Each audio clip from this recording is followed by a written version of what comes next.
ಎಲ್ರಿಗೂ ನಮಸ್ಕಾರ. ನಮ್ಮನೆ ಅಡುಗೆ ಚಾನಲ್ಗೆ ನಿಮ್ಮೆಲ್ರಿಗೂ ಸ್ವಾಗತ.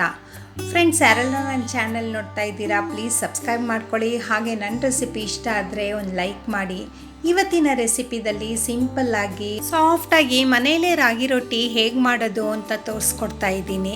ನೀವು ಮನೇಲಿ ಟ್ರೈ ಮಾಡಿ ಹೆಂಗೆ ಬಂದಿದೆ ಅಂತ ಕಮೆಂಟ್ ಮಾಡಿ. ಹೇಗೆ ಮಾಡೋದು ಅಂತ ನೋಡೋಣ. ಮೊದಲು ಒಂದು ಪಾತ್ರೆ ತಗೊಂಡು ಅದಕ್ಕೆ 2 ಗ್ಲಾಸ್ ಅಷ್ಟು ನೀರು ಹಾಕಿ, ರುಚಿಗೆ ತಕ್ಕಷ್ಟು ಉಪ್ಪು ಹಾಕಿ, ಒಂದು ಕುದಿ ಬತ್ತಿದ ತಕ್ಷಣ ಇಲ್ಲಿ ನಾನು 3 ಸೌಟಷ್ಟು ರಾಗಿ ಹಿಟ್ಟು ತೊಗೊಂಡಿದ್ದೀನಿ. ನಿಮ್ಮನೆ ಅಳತೆಗೆ ಎಷ್ಟು ಬೇಕೋ ಅಷ್ಟನ್ನು ನೀರು ತಗೊಳ್ಳಿ. ನಂತರ ಇಲ್ಲೆಲ್ಲ ರಾಗಿ ಹಿಟ್ಟು ಹಾಕಾದ್ಮೇಲೆ ಒಂದು ಕುದಿ ಬಂದಿದ ತಕ್ಷಣ ಕ್ಲೀನಾಗಿ ಹೊಂದ್ಕೊಳ್ಳೋ ಥರ ನೀಟಾಗಿ ಮಿಕ್ಸ್ ಮಾಡ್ಕೊಳ್ಳಿ. ಹೆಂಗಿರಬೇಕು ಅಂದರೆ ನೀರಿಗೆ ಹಿಟ್ಟು ಕ್ಲೀನಾಗಿ ಹೊಂದ್ಕೊಬೇಕು. ನಂತರ ಲೋ ಫ್ಲೇಮಲ್ಲಿ ಒಂದು 5 ನಿಮಿಷ ಬೇಯೋದಕ್ಕೆ ಪ್ಲೇಟ್ ಮುಚ್ಚಿಡಿ. ನಂತರ ಎಲ್ಲ ತಣ್ಣಗಾದ್ಮೇಲೆ ಒಂದು ಬೌಲಿಗೆ ಹಾಕ್ಕೊಂಡು ಚೆನ್ನಾಗಿ ಮಿಕ್ಸ್ ಮಾಡ್ಕೊಬೇಕು. ಚೆನ್ನಾಗಿ ನಾದಬೇಕು. ಎಲ್ಲಿ ತನಕ ನಾದಬೇಕು ಅಂದರೆ ಕೈಗೆ ಅಂಟಬಾರ್ದು, ಆ ಥರ ನಾದಬೇಕು.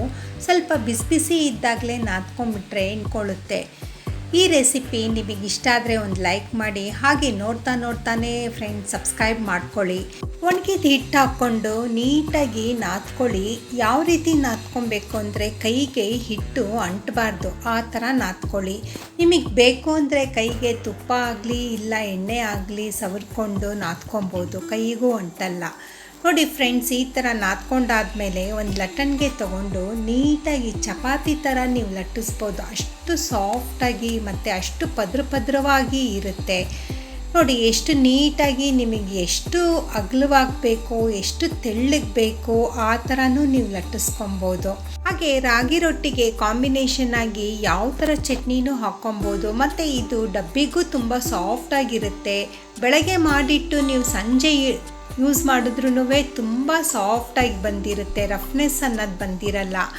ಸೊ ಬಿಸಿದಲ್ಲೇ ನಾದ್ಕೊಂಡ್ರೆ ನಿಮಗೆ ತುಂಬ ಚೆನ್ನಾಗಿ ಬರುತ್ತೆ. ಕಾದಿರೋ ಅಂಥ ಹೆಂಚಿಗೆ ಲಟ್ಸಿರೋ ಅಂಥ ರಾಗಿ ರೊಟ್ಟಿ ಹಾಕಿಬಿಟ್ಟು ಮೇಲೆ ಸ್ವಲ್ಪ ನೀರು ಕ್ಲೀನಾಗಿ ಸವರಿ, ಎಲ್ಲ ಕಡೆಯೂ ಸವರಬೇಕು ನೀರು. ಒಂದು ಕಡೆ ಬೆಂದಮೇಲೆ ಮತ್ತೆ ತಿರುವಾಕ್ಬಿಟ್ಟು ಸ್ವಲ್ಪ ನೀಟಾಗಿ ಬೇಯಿಸಿ. ಫ್ಲೇಮು ಸ್ವಲ್ಪ ಮೀಡಿಯಮಲ್ಲಿದ್ದರೆ ತುಂಬ ಚೆನ್ನಾಗಿರುತ್ತೆ, ಒಳಗಿಂದನೂ ತುಂಬ ಚೆನ್ನಾಗಿ ಬೇಯುತ್ತೆ. ನೋಡಿ ಫ್ರೆಂಡ್ಸ್, ವಿಡಿಯೋದಲ್ಲಿ ತೋರಿಸಿರೋ ಥರ ಎಷ್ಟು ಚೆನ್ನಾಗಿ ಉಬ್ಬುತ್ತೆ. ಈ ರೆಸಿಪಿ ನಿಮಗಿಷ್ಟ ಆದರೆ ಒಂದು ಲೈಕ್ ಮಾಡಿ. ಹಾಗೆ ನೀವು ಮನೇಲಿ ಟ್ರೈ ಮಾಡಿ ಹೆಂಗೆ ಬಂತು ಅಂತ ಕಮೆಂಟ್ ಮಾಡಿ. ಪ್ಲೀಸ್ ಫ್ರೆಂಡ್ಸ್ ಸಬ್ಸ್ಕ್ರೈಬ್ ಮಾಡ್ಕೊಂಡು ನೋಡಿ. ನನ್ನ ರೆಸಿಪೀಸು ತುಂಬ ಸಿಂಪಲ್ಲಾಗಿ ತೋರಿಸ್ಕೊಟ್ಟಿದ್ದೀನಿ. ನನ್ನ ಚಾನಲ್ಗೆ ಹೋಗಿ ನೋಡಿ, ನಿಮಗೆ ಹೆಂಗೆ ಅನ್ನಿಸ್ತು ಅಂತ ಕಮೆಂಟ್ ಮಾಡಿ. ನೋಡಿ ಈ ಥರ ಕ್ಲೀನಾಗಿ ಒಂದು ಸ್ವಲ್ಪ ನೀವು ಎಡ್ಜಸ್ಸಲ್ಲಿ ಸ್ವಲ್ಪ ಪ್ರೆಸ್ ಮಾಡಿದ್ರೆ ಎಷ್ಟು ನೀಟಾಗಿ ಉಬ್ಬುತ್ತೆ. ಇದೇ ಮೆಥಡು ನೀವು ಅಕ್ಕಿ ರೊಟ್ಟಿಗೂ ಯೂಸ್ ಮಾಡ್ಕೊಬೋದು.